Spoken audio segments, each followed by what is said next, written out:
I am just amazed at the progress of this podcast. It is so sleek. It's good. The topics are really just, I've recommended this podcast to everyone that is navigating corporate America, especially people of color and people who are not of color for that matter, because I need to give them the idea of the perspective of many voices as opposed to just my own. So I'm just very proud of what has been achieved here, the accomplishments. It just keeps getting better every time. We'll discuss race and how it plays a factor and how we didn't even talk about this topic because we were afraid. A Black Executive Perspective. Welcome to a Black Executive Perspective podcast, a safe space where we discuss all matters related to race, especially race in corporate America. I'm your host, TonyTidbit. And I'm your co-host, Chris P. Reed. And we are live at WNHU 88.7 on that Richter dial that's shaking up and down at the University of New Haven podcast studio. Again, we thank the University of New Haven allowing a Black Executive Perspective podcast to record here. Students are back. We're hoping they have a very exciting semester. Go Chargers. We also want to take this moment to thank our partners at Code M Magazine. Code M Magazine, where the mission is saving the Black family by first saving the Black man. That is Code M Magazine, 2Ms.com, Code M Magazine. Check them out. Yeah, definitely check them out. And check out today, because today is a special day. Back in September 19th of 2023 was the first recording of a Black Executive Perspective podcast. It's been a year that this podcast has been out in the stratosphere. And you know, when we put this podcast together, where we are today and where we started seems like light years. Our goal was to have open and honest discussions about race. It was about being authentic and making people that have these uncomfortable conversations and really make people feel comfortable so we could all come together. And our goal, one of our other goals, was to make this a platform that was for everyone, that everybody could come on, share their story, share their success, be authentic, and talk about the things that we typically don't talk about when it comes to corporate America and all other things. So today we are very proud. And with me today, I have the whole crew who on September 19th helped kick this podcast off. First, I have the legendary Les Frye, all right, who is the original co-host. She's here to share and talk about the last year of a Black Executive Perspective podcast. I have my man who was always, pulling the strings and making stuff happen and is always real smooth. Double A, our producer, Adrian Alvarado, here to reflect and talk about how a Black Executive Perspective podcast started as a tadpole and ended up becoming, I don't want to say a frog, but ended up becoming a beautiful butterfly. And as well, the co-host with the most, my man, Chris P. Reed. So I'm very excited for having you guys all to come and talk about what we've accomplished over the last year or so. Les, let me hear from you, my friend. Well, I tell you, I am just amazed at the progress of this podcast. It is so sleek. It's good. The topics are really just, I've recommended this podcast to everyone that is navigating corporate America, especially people of color and people who are not of color for that matter, because I need to give them the idea of the perspective of many voices as opposed to just my own. So I'm just very proud of what has been achieved here, the accomplishments. It just keeps getting better every time. Number one, that's a lot because of you, and we're going to dive in deeper of all those things that the Black Executive Perspective podcast. Double A, buddy, let's hear from you, my man. What's happening, everybody? Nice to see everyone. This is so fantastic. Hi, Les. How are you? My man, Chris P. Reed. No, it's great. It's been a journey, and life's all about journeys. And it's been a great one, It's been, all those things, like the stock market's been bumpy. It's been a bear market. It's been a bull market, and we've navigated those roads. And I've learned so much. I mean, I've just, it's just transformed me, this whole podcast. So I'm just going to say that. That's Great. awesome. That's all. And buddy, again, you were there, right there, right? And talking about transformative, that's something that we've all been able to, start off and really take it to the next level. Chris P. Reed. Oh, I mean, it's easy to back clean up when you got people up front, doing what they're supposed to do and get on base. So it was, I think my journey was a little different than theirs in the fact that they were in the conception meetings and all that. And, by the time I got wind and got my feet set, it was already smooth sailing. So the bumps had already been kind of, ironed out by Les for sure. I remember watching that first episode with her. We'll get to that. And I was like, oh, this is more of a tale, almost like a fable, type situation where you guys talked about your growth into blackness and things of that nature.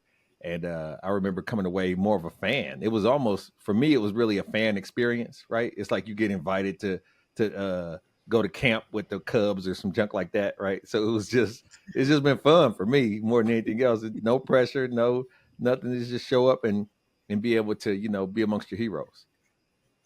Well, thank you, my friend. And let's talk about that evolution, right? Because, at the end of the day, and I'll go to Les on this. At the end of the day, this all came out of what we were doing at work, right? The open conversation on race, in which we would get together on a weekly basis at work and have these open and honest discussions about race, which was the first time that we actually did that at work, right? And so that was groundbreaking. So speak a little bit about that, Les, because that's how you and I met, and actually that's how I met Chris P. Reed as well, is because of what we started doing. But you and I, we started doing this over, in our early years as Xander.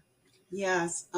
So let's set the tone here, because unfortunately this conversation would not have been, fortunately and unfortunately, this conversation would not have been had if it hadn't been for what happened with George Floyd and the crisis that we were facing in America at that time, race related crises, Mike Brown, all of these things.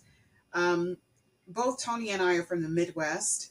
I happen to have grown up on the border of Florissant and Ferguson, and I just I wanted the world to see a different perspective here. People were hurting. People couldn't understand what was going on. And I want to say that it took Tony to say, listen, we have an issue here. And this is not the world that I grew up in. This is not the world that we fought to have, if we were children of the 60s. And so we need to have a conversation.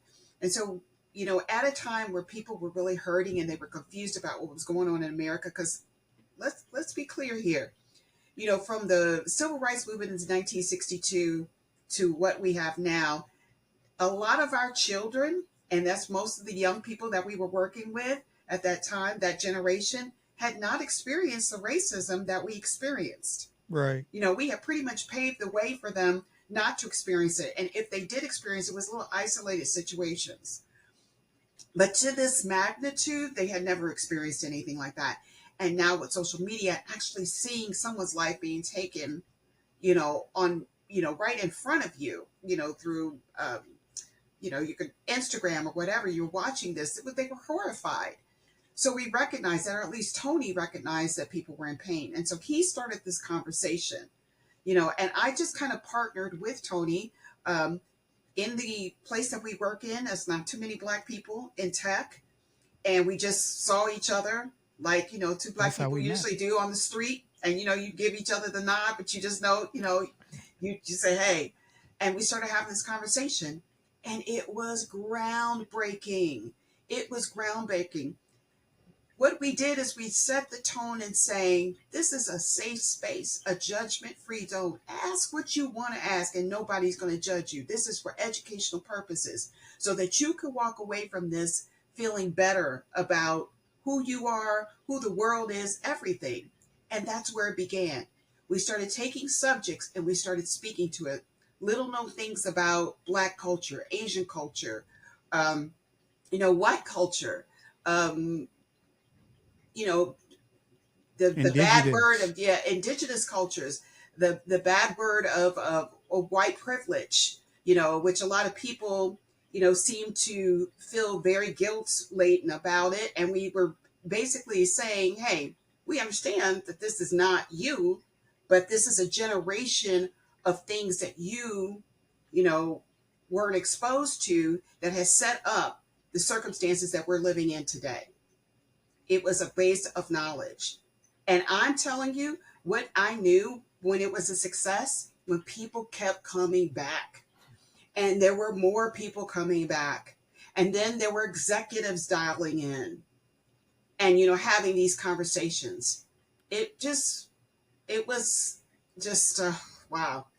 That's all I can say is just, it was explosive what happened No, there. it was a great thing. Double A, man, talk about it a little bit of the evolution, right? Because the thing was is that we wanted to scale this out to be able to reach more people than we were at work. We saw the impact, as Les was just talking about, that impact. But talk a little bit in terms of the evolution and how we got to where we are today. Well, yeah, I mean, speaking of the origins, I remember that first meeting that you had. You know, it was in of all places to start this podcast of diversity and racial, creating this safe space was in Darien, Connecticut, right? Mhm. It- I mean, Yeah, this the is first the that first that was the first broadcast, open conversation on race. open Exactly. conversation on race. I mean, think about that. And then it was during COVID. There were people marching right outside the street. And we were walking in masks. I mean, it was just this thing, but we were creating something. We were like, you know what? We're gonna fight through this. We're gonna fight through these masks. We're gonna fight through this virus, and just it's like you stand out the window. It's like I'm not gonna take it anymore. We gotta talk about this. So that's how I felt at the moment, and I knew it was important. And I says, hey, I'm gonna use all my skills, all my tools to just say, hey, let's get these voices out there. And then just once we got together after that, it just evolved. You actually did it for a while, and then we linked up again. I don't know, about a year or so later, we kept talking about it, and I said, I'm gonna start a podcast on this. And I'm like, okay, let's go. And it started just like anything else. You get some paper and pen, and you start getting together. You put the microphone on, and you put the lights on, and say, what do you want to talk about? I'm Yeah, not gonna those tell you. I'm not gonna tell you the first things Tony started talking about. But no, yeah, the first things was, and I thought they were, a masterpiece. And we can't use those words today, but first, I was, yeah, I was seriously. like, So where we came from that first taping to where we are today is just, I mean, light years, and it's amazing. Chris P. Reed, you were part of those conversations that we were having at work, my brother. Yeah. Talk about that a little bit, because you came in towards. I remember when you first came on.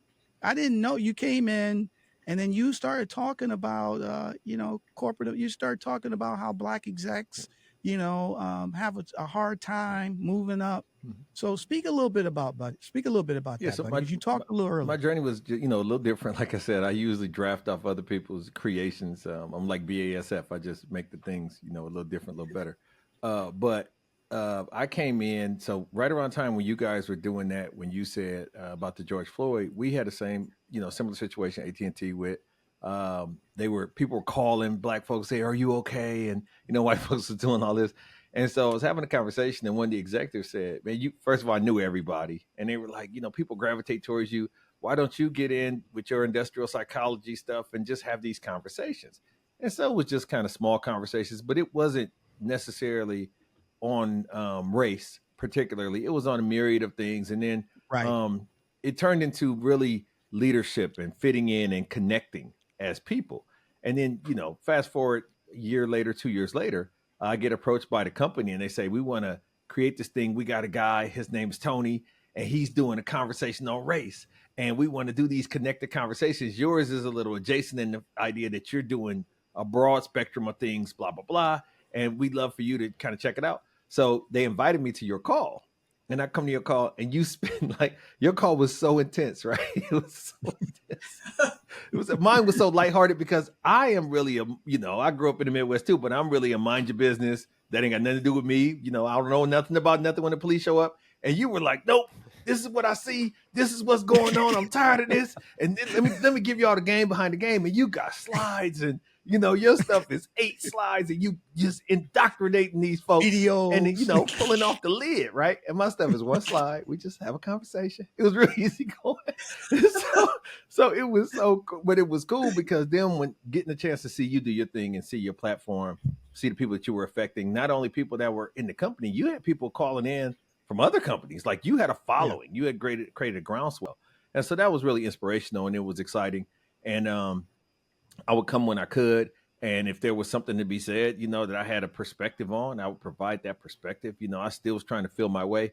My calls were in a situation where I would just kind of, start the conversation and step back and let them do it. Right. And it's still the same way. I just kind of let them go. I just kind of, poke the bear and then let all the shrapnel come from that. But ultimately, with you creating this platform, as I stated, I saw that first episode with Les, and she was talking about in Alton and in STL, and I've been in those areas coming from Peoria. And when she talked about her sister and all, it was just so intimate, and I was like, oh, this is on a different level. I had seen uncomfortable conversations with a Black man, and I thought based off some things that you had done in the past, it was going to be an extension of that from 4 years ago or whatever the case be. But it was so much more interpersonal. It was so much more emotional to me. And I was like, oh, this is really cool. This is really cool. And then you contacted me and was like, hey, I need you to jump on. I'm doing like Tidbit and Friends. And this, and I was like, I don't know if you want that, bro. And you was like, no, trust me. Everybody know Tony knows. You'll be great. You'll be great. It's going to be great. Everything's great.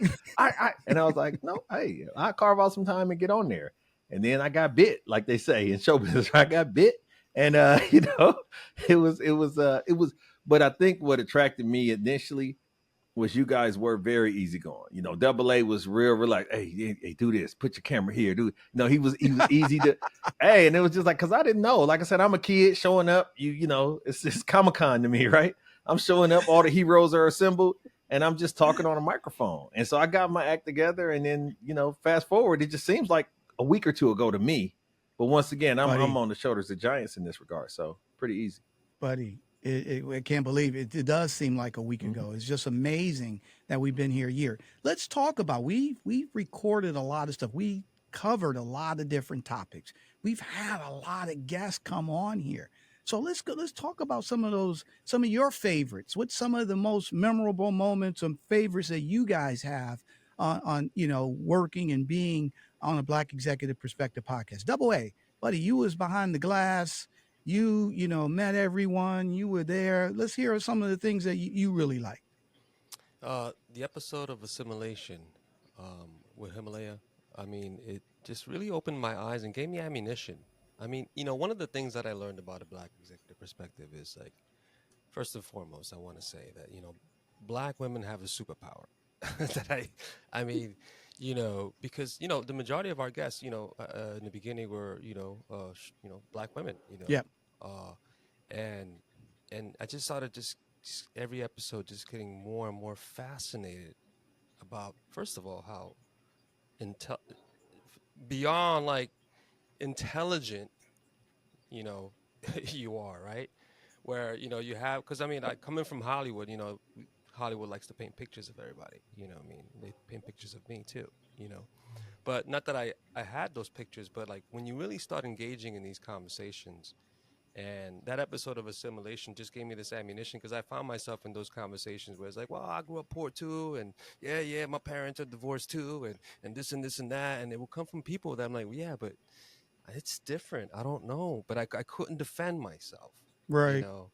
So that episode, really, really sort of, even after all these years, just gave me so much perspective on how to say, hey, wait, we're not, I understand, but we're not the same, Right. you know. Right. Right. And it Right. related to the conversation about poverty and whiteness, right? Yeah. Where it's like, okay, well, poverty, it's bad in itself, but but being white, it's also it's just it's just exponentially more beneficial Right. being poor You and could be white. poor and be white, but You work your know, way out of it, that right? conversation right there just sort of like really like, oh wow, wait, what? Yeah, I mean, because you can fake other stuff. You can fake being poor. You can fake, like she said, you can fake being, your sexuality. You can fake being married. You can fake all kinds of things. You can't fake being white. You know what I mean? I was like, Yeah. oh wow. So if you know how to play the game, you know what? You'll be just fine. That's You awesome, buddy. basically don't compare yourself.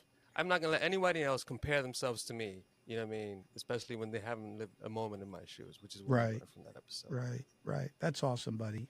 Les, what about you? Memorable moments, memorable episodes, memorable, what do you think? Well, definitely the first episode that we did where we were having the candid conversation about our childhood, and letting our audience uh, look into our lives and peer into our lives and having that intimate moment, as Chris said, about the things that we experienced. I think as someone of African American heritage, and somebody who grew up in the Midwest, these are stories that are not often disclosed. I mean, we just pretty much live our lives as, this is normal to us.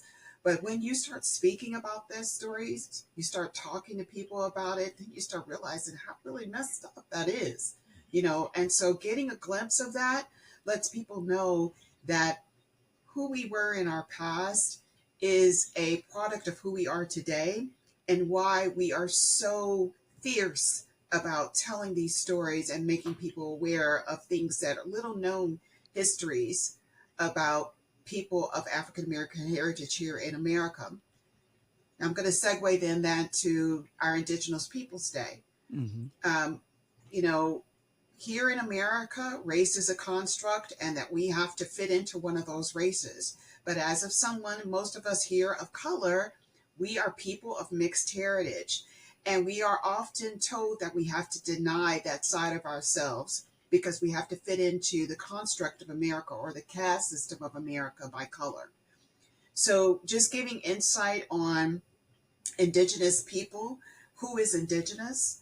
Every one of us here on this panel is of Indigenous heritage, and nobody would know that because there's a defining line in America that says you can't claim that about yourself because of how you look. Yet Right. still, you have to deny your ancestry, the people who made you who you are today, in order to fit in.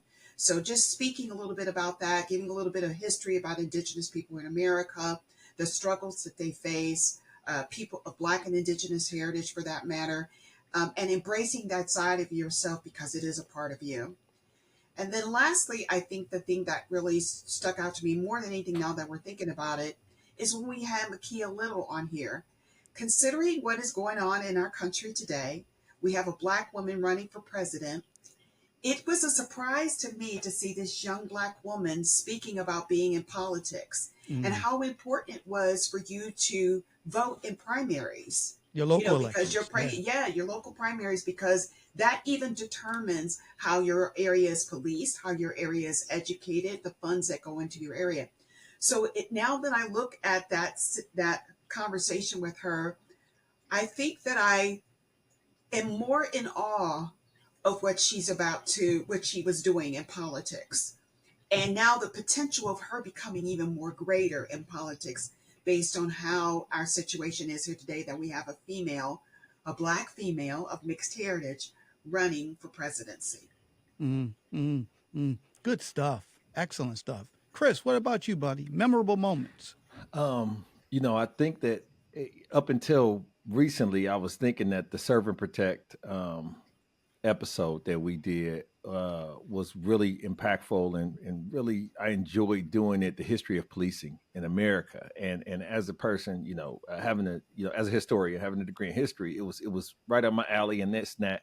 But I'm gonna tell you what shattered everything for me, and got me outside of worrying about what I had specific education in or specific experience in, was the Abdul Muhammad episode. Like that is by far my funnest episode, my happiest episode, because he took me to understand that we aren't all in of one diaspora. We're not all of one monolithic, right? We're not monolithic as people.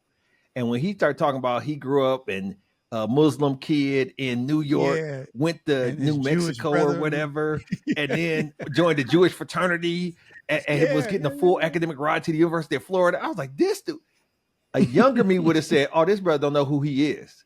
But an older man knew exactly who he was and wasn't going to be denied.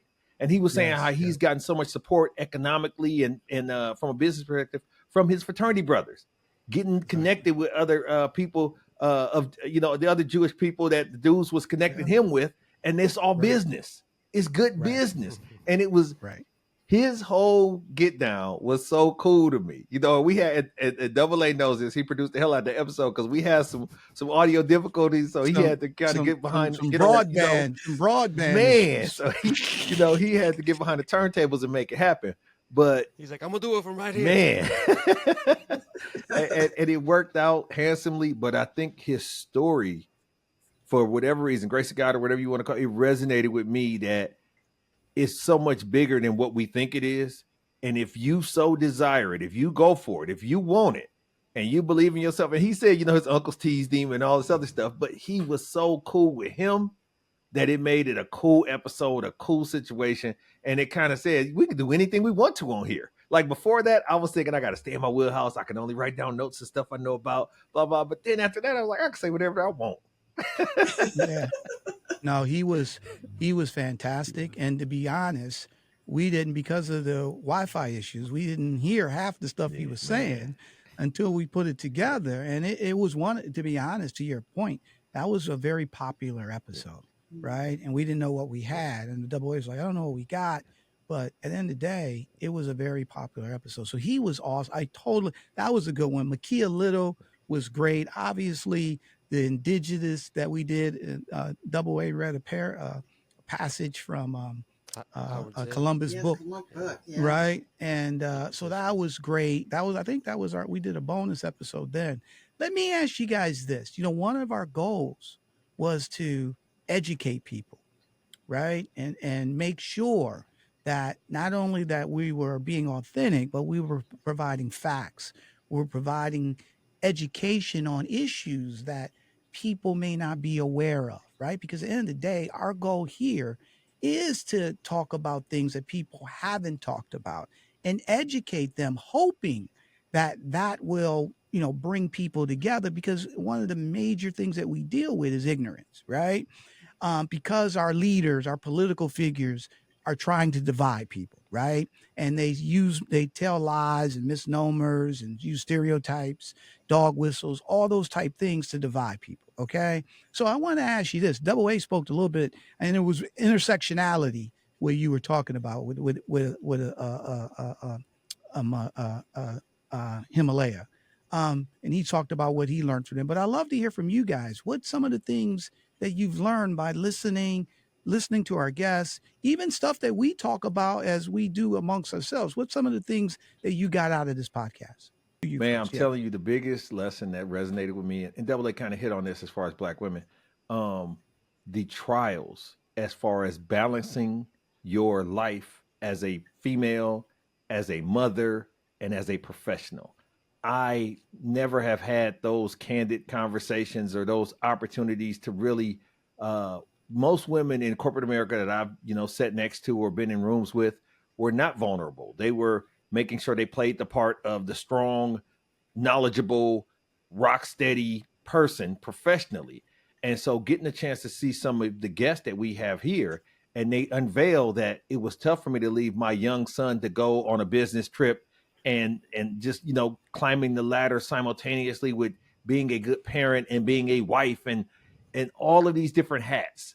I hadn't seen it from that perspective before, or hadn't had that type of vulnerability or that type of understanding provided to me from women that were so successful. You just thought they made all these sacrifices, and they did make a lot of sacrifices, but we thought that they absolved themselves of other things, of the totality of being a woman.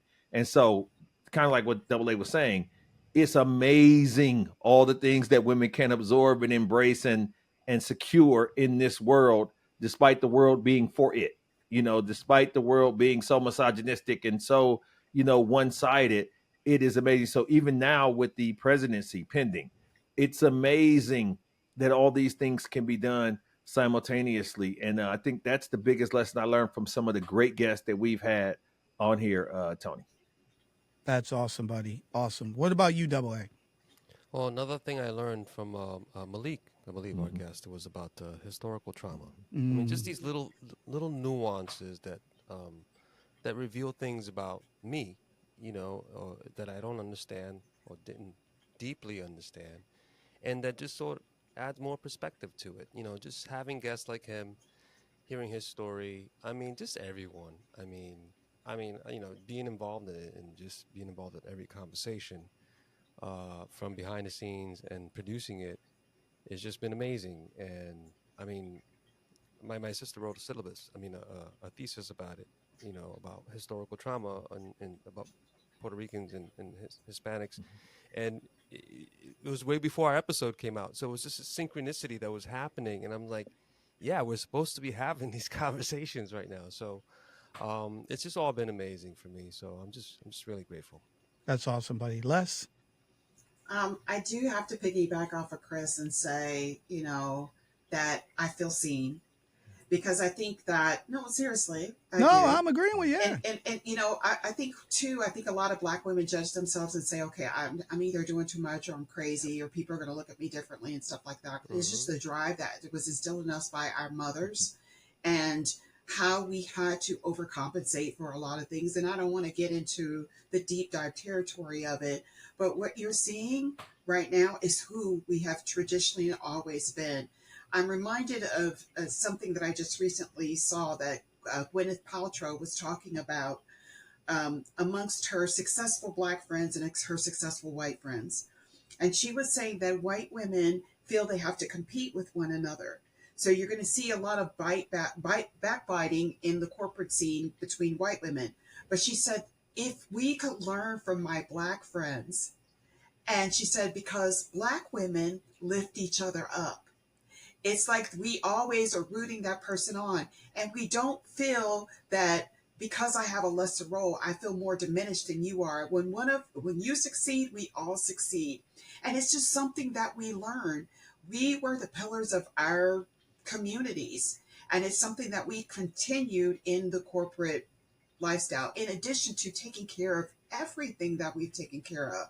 You know, it wasn't because of lack, it was just because it was the way that we are built and designed, you know, and our circumstances dictated who we have become here in the US or worldwide for that matter. I feel like I learned a lot from this podcast. Um, I'm constantly amazed.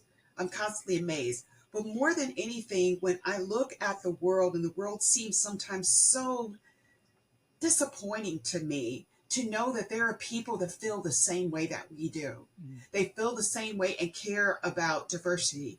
They care about the success of their people. They care about educating people about things that they don't know, despite all the noise and craziness that we're seeing. And so this, what I appreciate about the show is, yeah, we don't go out there and we like really are going through the woods and the weeds looking for people and stuff. People really come to us because they have a Yes. platform and they Yes. want to speak on what they're saying. They found us and they want people to know that this podcast amplifies their voice. There's no question. Number one, thank you all for that. If you think about it, September 19, 2023, the inaugural episode that Les and I did, that was episode number one. We've done, including bonus episodes, including, we've probably done 70, 80 different episodes, right? Wow. We created a partnership with Code M Magazine, who's our partner. Dr. Nasinga Burton has a weekly segment each week called Need to Know. All those things came out from September 19, 2023. All right. So just think about it from what double A said earlier about, the first recording where I'm saying MFs. All right. And thinking that's going to be, our first recording to where we are today. So let's all take a look and let's play. We put together a video montage, a collage of all the different guests, all the different episodes that a Black Executive Perspective podcast has put together over the last year, all the different topics that we talked about. So let's all take a look. And then after we take a look, I love to hear just your thoughts on what you just seen, what you've guys been a part of for the last year. Are you guys ready for this? Listen to this podcast, join this podcast, ask us questions, things that we may not even talk about on this podcast. We're going to give you an authentic, honest response. Find out they were Cuban till 16. I was like, that is white privilege. You basically hid as a different race for 16 years. Like, there's no way, Tony, that you would find out you were Black when you were 16. You know what I mean? Or a business environment where you're expected to sort of stiff upper lip your way through everything.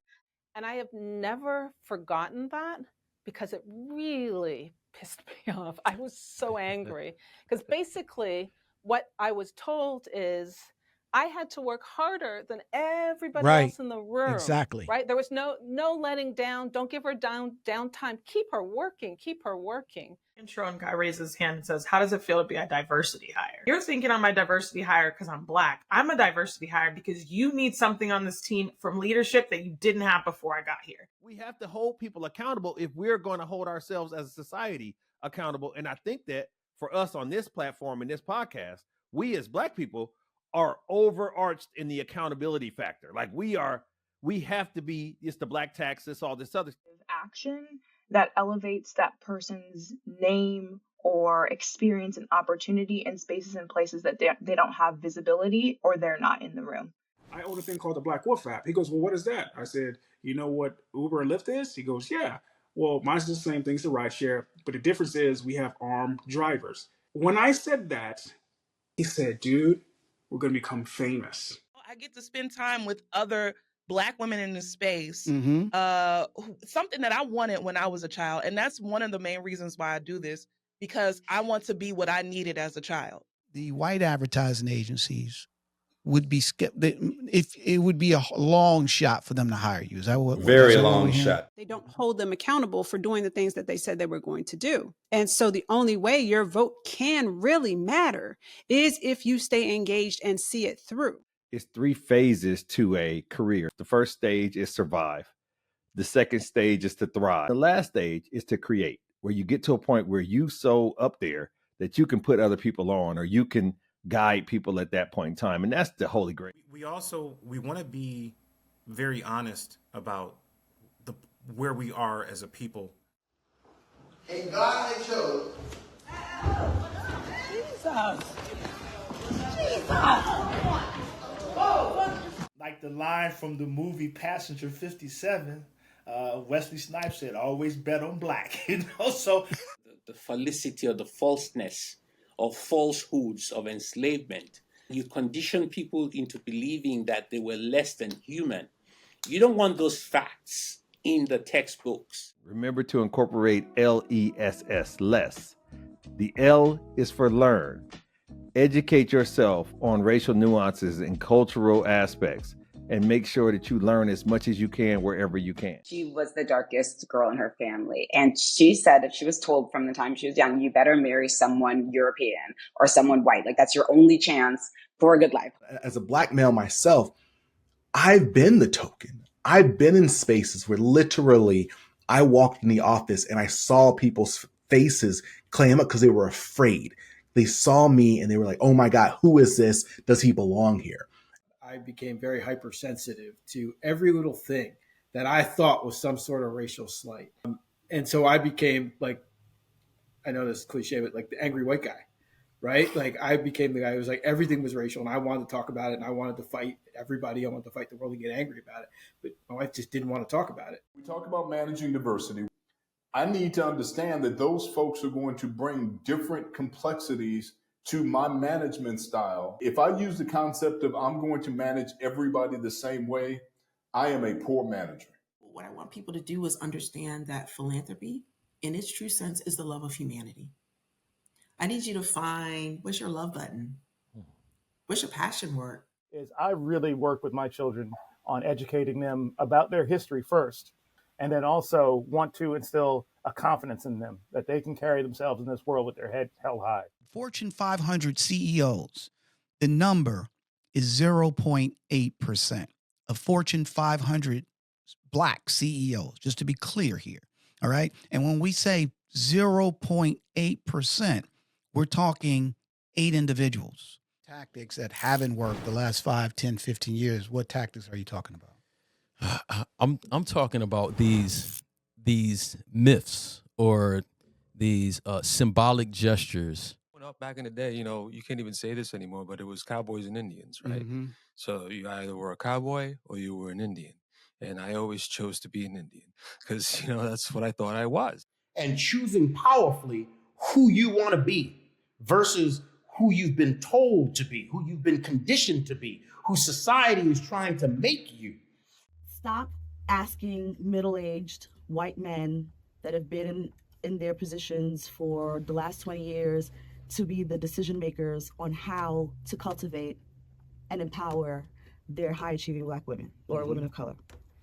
Exactly. And then after you learn is E. E is empathy. Okay, now you should be more empathetic to your friends and colleagues about the situations that they go through.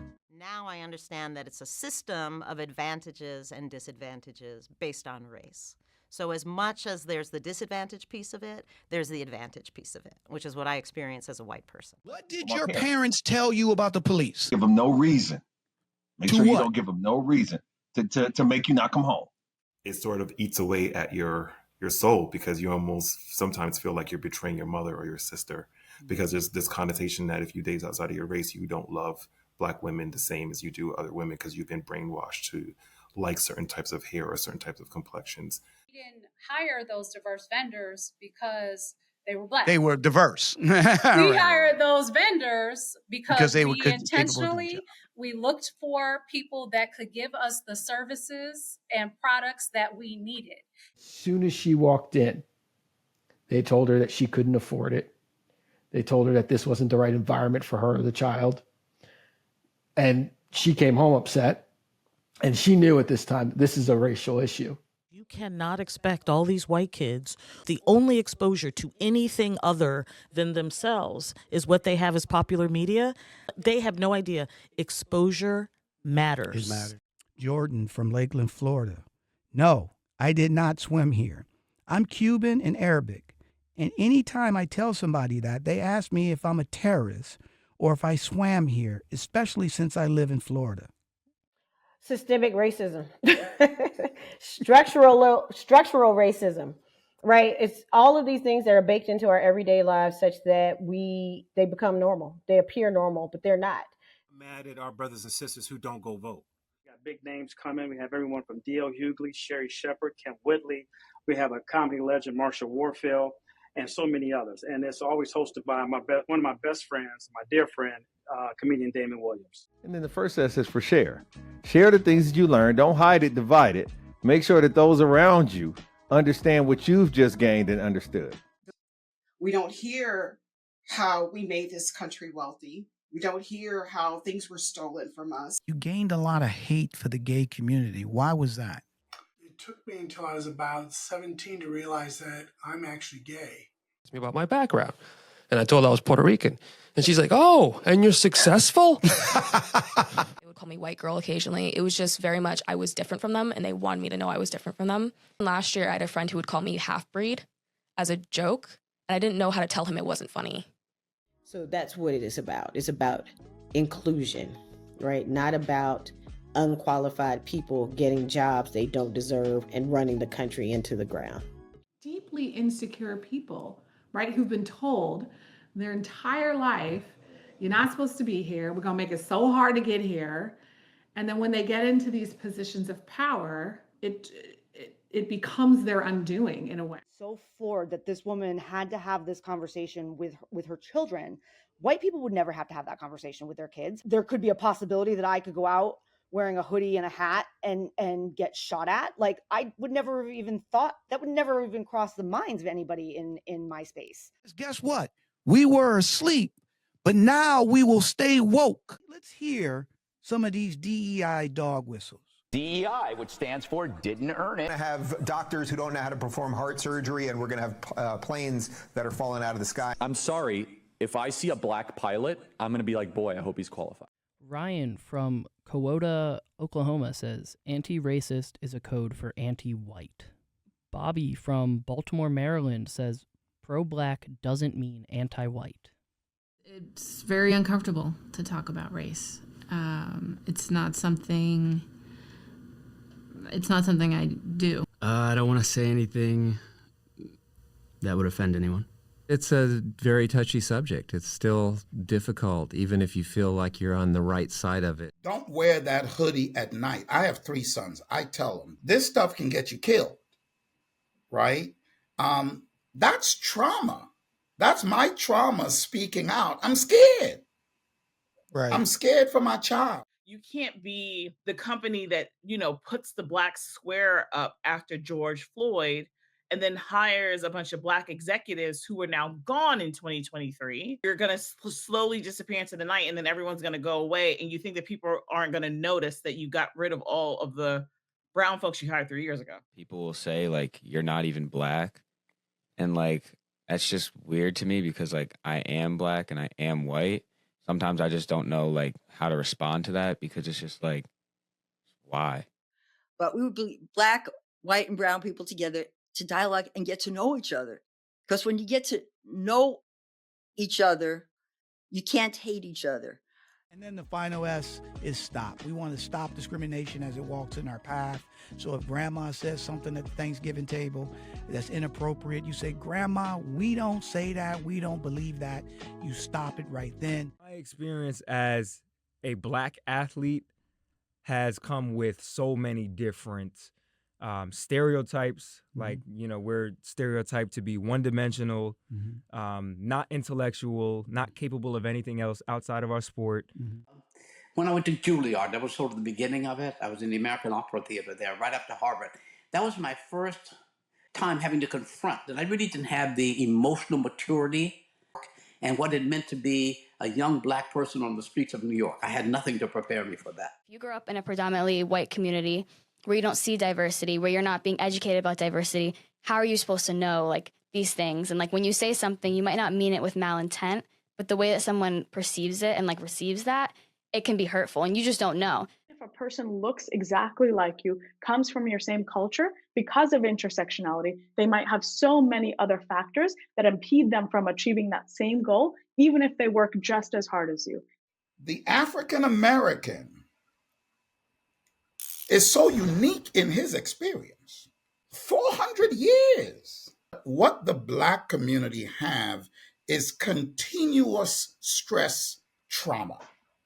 Basically, all of us, I don't care who you are, but especially people of color, we wear masks in the work environment, in a corporate environment, in any work environment. In other words, we come in, we assimilate, or we don't. They say, bring your authentic self, but yeah, y'all couldn't handle it.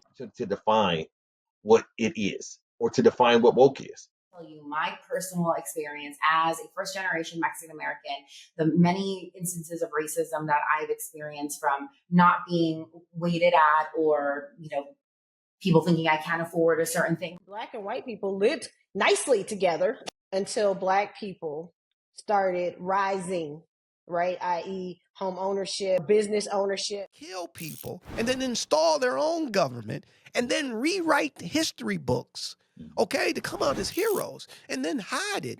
I mean, that's the most heinous thing that you could do.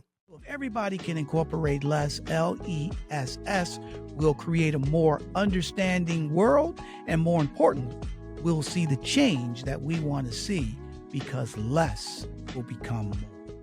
Wow. Can you believe that? All of that came out of an idea.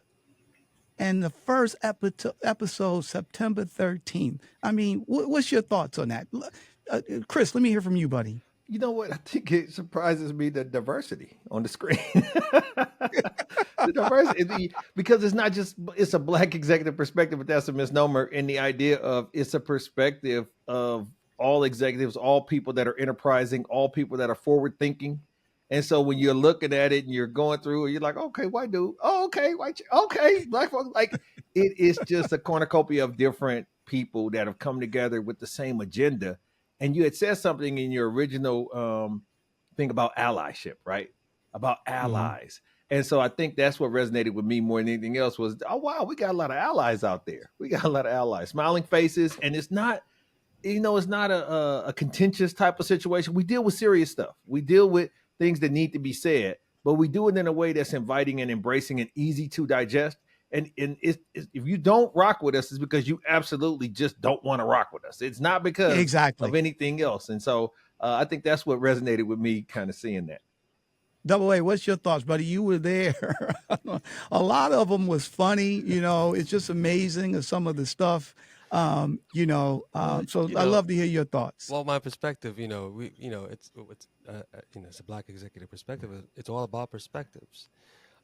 As a producer, it's a different perspective for me, because, you're thinking about all these things, and there's all these things that are happening, whether it's the Wi-Fi, whether it's, it's the lighting, or it's all these things. So, beyond all that I was feeling and like, oh my God, what's going on? We're really doing this. This is a lot. I felt, I heard a quote recently that pressure is an honor, right?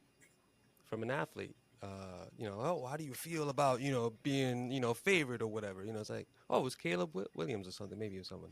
He's like, pressure is an honor. And I'm like, wow, I never heard it that way. And I felt a lot of pressure,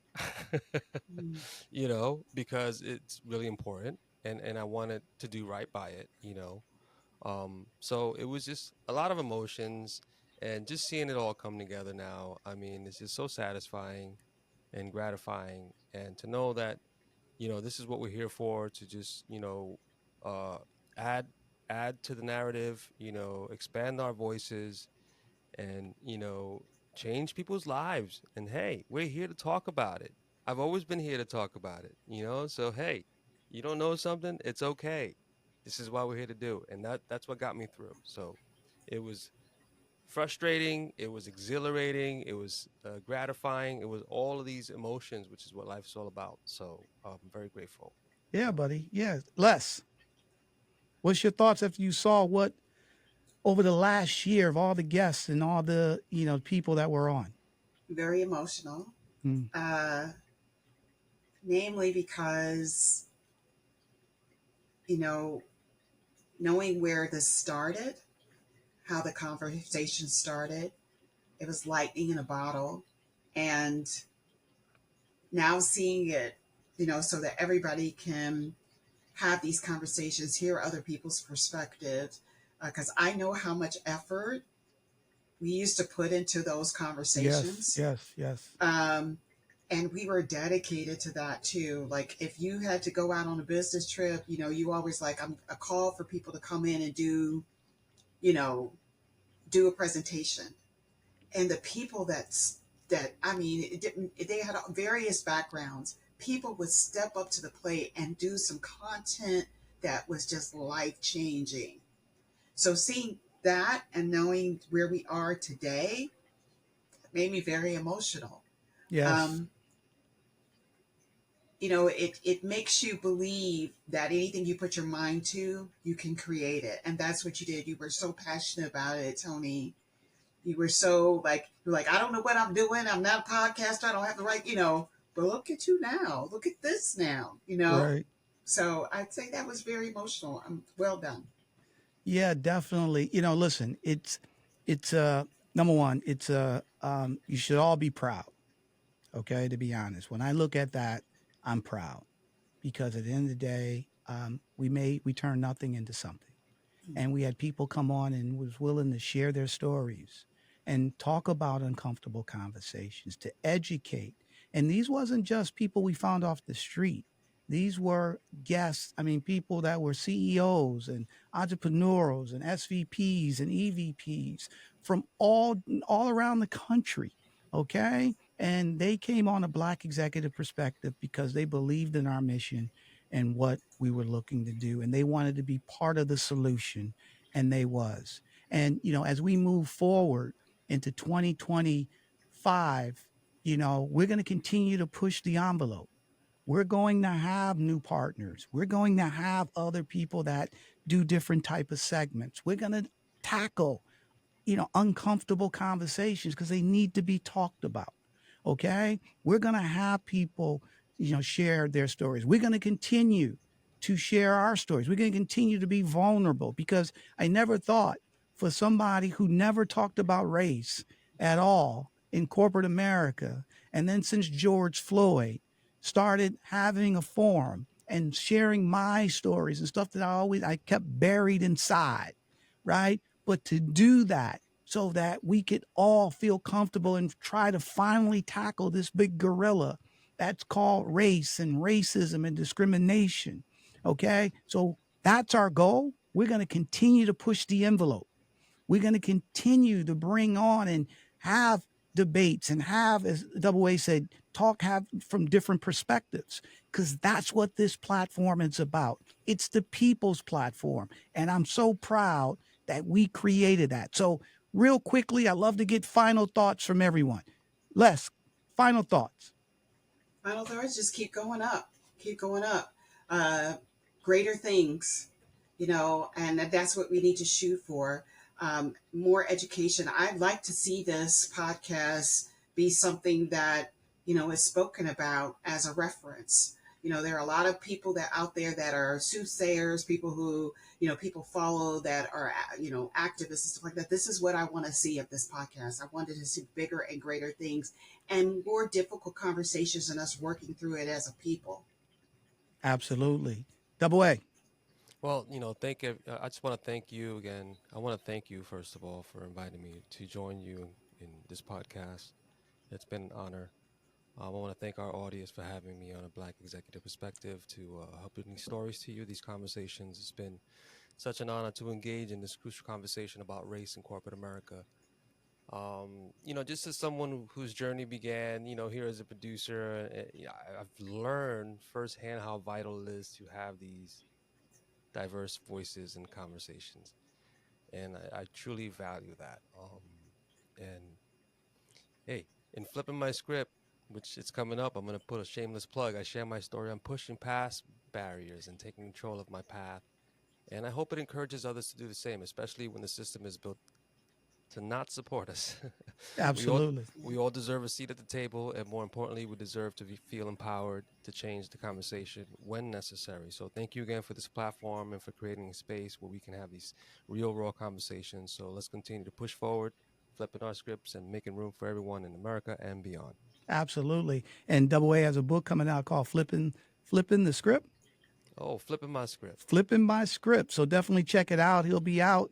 We'll have some info on it where you can check it out and be able to buy it. Chris P. Reed, you get the final thought, my brother. Well, I mean, the final thought, but definitely not the best, is that this becomes easier as you expand your expectation in your mind. And as a parent, I see inspiration for stories every time I talk to my daughters about different things. And now I'm starting to see it everywhere, right? I'm seeing opportunity and inspiration because I've opened myself up to it. A person that was really kind of, like I said, minding my own business a lot.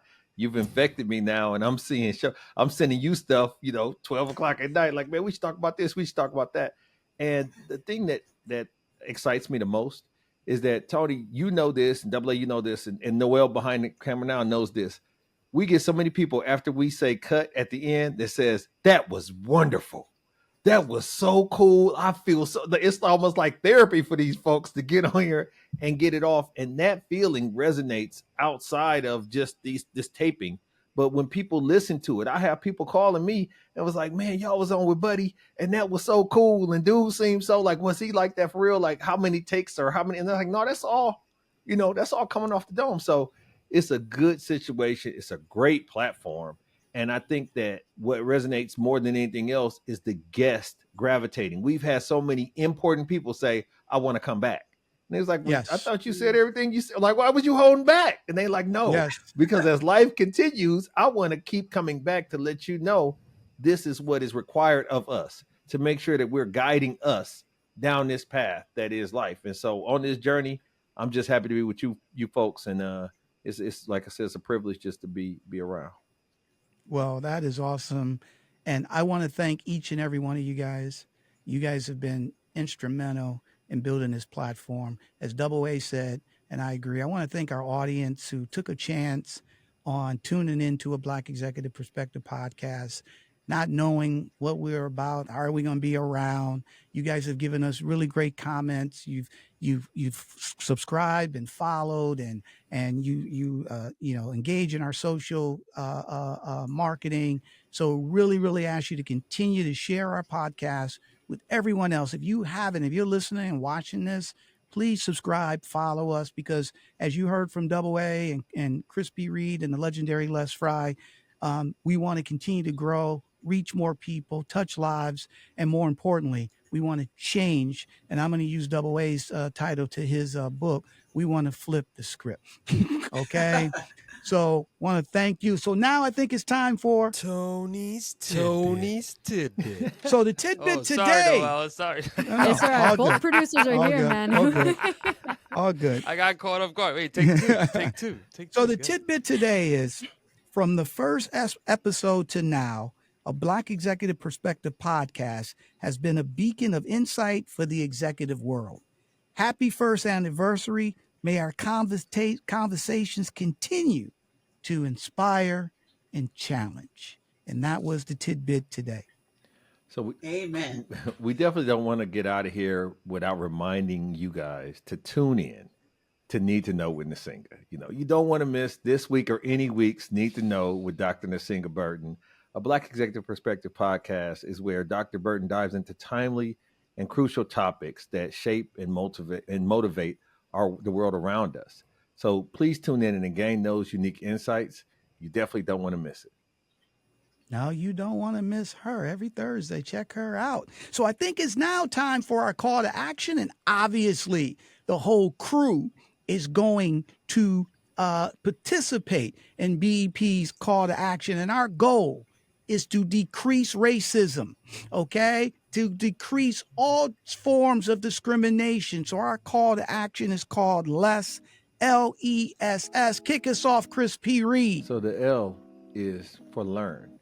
You always want to educate yourself in order to advocate for your space on this earth. And you want to make sure that you are bringing in as much information as you can to make the right decision at all time, not only for you or your family, but your community and the world as a whole.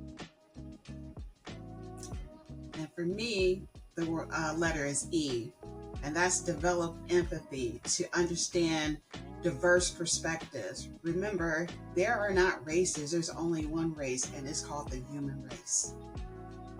And for me, the letter is S, share. So share your insights to enlighten others. All right, so doing this will help build a fairer, more understanding world. Start your journey today and be the change you want to see. Yeah, and then the final S is stop. We want to stop all discrimination. So if you see grandma at the Thanksgiving table and grandma says something inappropriate, you say, "Grandma, we don't believe in that. We don't say that," and you stop it right there, right? So if everyone can incorporate less, L-E-S-S, this is something in your control. If we all do that, as Double A said, we'll build a more fair and understanding world, and we'll see everyone be able to see the change that they want to see, because less will become more. So first of all, I want to make sure that you guys continue to tune in, because we're just hitting our stride. It was a lot that has happened, went by so fast, but this is just the tip of the iceberg. There's so many things that we're going to, survey over and bring you into as we move forward with everything that we have in our power. But we want to make sure that you review us, subscribe wherever you're listening to this podcast. Make sure that you go to the website, sign up for the newsletter, tell us what you need from us, and we'll try to provide it wherever we can. Absolutely. And you can follow a Black Executive Perspective podcast wherever you get your podcasts. And you can follow us on our socials at TikTok, X, YouTube, Instagram, and Facebook at A Black Exec. For the fabulous crew, the legendary Les Frye, Double A, Chris P. Reed, and the lady behind the glass, Noelle Miller. Guess what? We talked about it. We've been a year about it. All right. And we can continue a few more years about it. All right. So we love you. And guess what? We're out. A Black Executive Perspective.